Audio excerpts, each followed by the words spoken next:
তারা যদি জুলাই সনদ সংসদে 100% বাস্তবায়ন না করে, তাইলে জাতির ইতিহাসে এই দল জাতীয় বেঈমান, জাতীয় প্রতারক, জাতীয় গাদ্দার হিসাবে বিবেচিত হবে।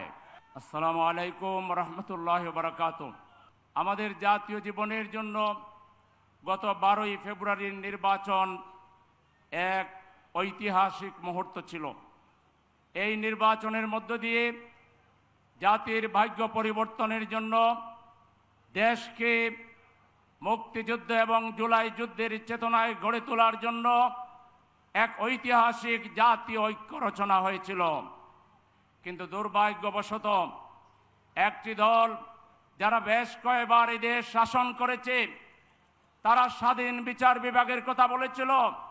তাদের 31 দফায়ও প্রথম দফা হলো তারা সংবিধান সংশোধনের সংস্কারের জন্য পরিষদ গঠন করবে। তাদের 31 দফা, তাদের ইশতেহার এবং জুলাই সনদের সাথে তারা ঐক্যমত পোষণ করেছিল। সব কিছুর সাথে তারা প্রতারণা করে এখন তারা জাতির সামনে জাতীয় গাদ্দার হিসাবে বিবেচিত হতে চলেছে। তারা যদি জুলাই সনদ সংসদে 100% বাস্তবায়ন না করে, তাইলে জাতির ইতিহাসে এই দল জাতীয় বেঈমান, জাতীয় প্রতারক, জাতীয় গাদ্দার হিসাবে বিবেচিত হবে। এবং আমরা পরিষ্কার বলতে চাই, জুলাই যোদ্ধারা যে রক্ত দিয়েছে, শহীদ পরিবার আমাদের সাথে আছে। শুরু থেকে এই জুলাই সংগ্রামের সাথে জামাতে ইসলামী ওতপ্রোতভাবে জড়িত ছিল। আমার এখনো মনে পড়ে, জুলাই মাসের 17 তারিখ রাত্রে 12টার পরে আমাদের সম্মানিত আমিরে জামাত আমাদের জীবন বাজি রেখে তিনি গ্রেফতার হতে পারতেন, ক্ষতিগ্রস্ত হতে পারতেন।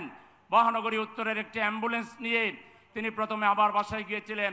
সেখান থেকে সেক্রেটারি জেনারেলের বাসায় গিয়েছি, খুঁজে খুঁজে লোক বের করে একটি কথা তিনি বলেছিলেন, আমার কথাটি খুব হৃদয়ে এখনো লেগে আছে, যে দেখো এই আন্দোলন ভবিষ্যৎ কি পরিণতি হবে আমি জানি না। আমরা সবাই শহীদ হয়ে যেতে পারি, গ্রেফতার হয়ে যেতে পারি, কিন্তু এই আন্দোলনে যারা রক্ত দিচ্ছে, শহীদ হচ্ছে, আহত হচ্ছে, আমরা তাদেরকে বলতে পারি না, তাদেরকে আমরা দলীয় বিবেচনায় নিতে পারি না। এখানে যারাই আহত হচ্ছে, যারাই শহীদ হবে, ক্ষতিগ্রস্ত হবে, জামাতে ইসলামী তার জীবন বাজি রেখে তাদের পাশে দাঁড়াবে। এবং তিনি আমাদেরকে কতগুলো গাইডলাইন দিয়েছিলেন, হাসপাতালে যাওয়ার জন্য, আহতদের পাশে দাঁড়ানোর জন্য, শহীদদের বাড়িতে যাওয়ার জন্য। তখন আমাদের উপরে হুলিয়া ছিল, মোস্ট ওয়ান্টেড আসামি ছিলাম, ধরতে পারলে আমাদেরকে বর্তা বানিয়ে ফেলতো। আমিরে জামাতের নির্দেশে সেদিন আমরা শহীদ পরিবারের পাশে দাঁড়িয়েছিলাম। অন্তত ঢাকা মহানগরীতে যে শহীদ ফ্যামিলি আছেন তারা প্রত্যেকে সাক্ষী দিবেন, আমিরে জামাতের নির্দেশ আমরা অক্ষরে অক্ষরে বাস্তবায়ন করেছি। সুতরাং শহীদ পরিবার, জুলাই যুদ্ধ এটি কোনো সাধারণ ঘটনা নয়, এটি সাধারণ কোনো দাবি আদায়ের আন্দোলন নয়। এই জুলাই সনদ যদি বাস্তবায়ন না হয়, বাস্তবায়নের জন্য যদি আমিরে জামাত 2 জুলাইয়ের আহ্বান জানান, উপস্থিত সবাইকে জিজ্ঞেস করতে চাই, আপনারা কি সেই আহ্বানে সাড়া দিয়ে মাঠে আসতে রাজি আছেন?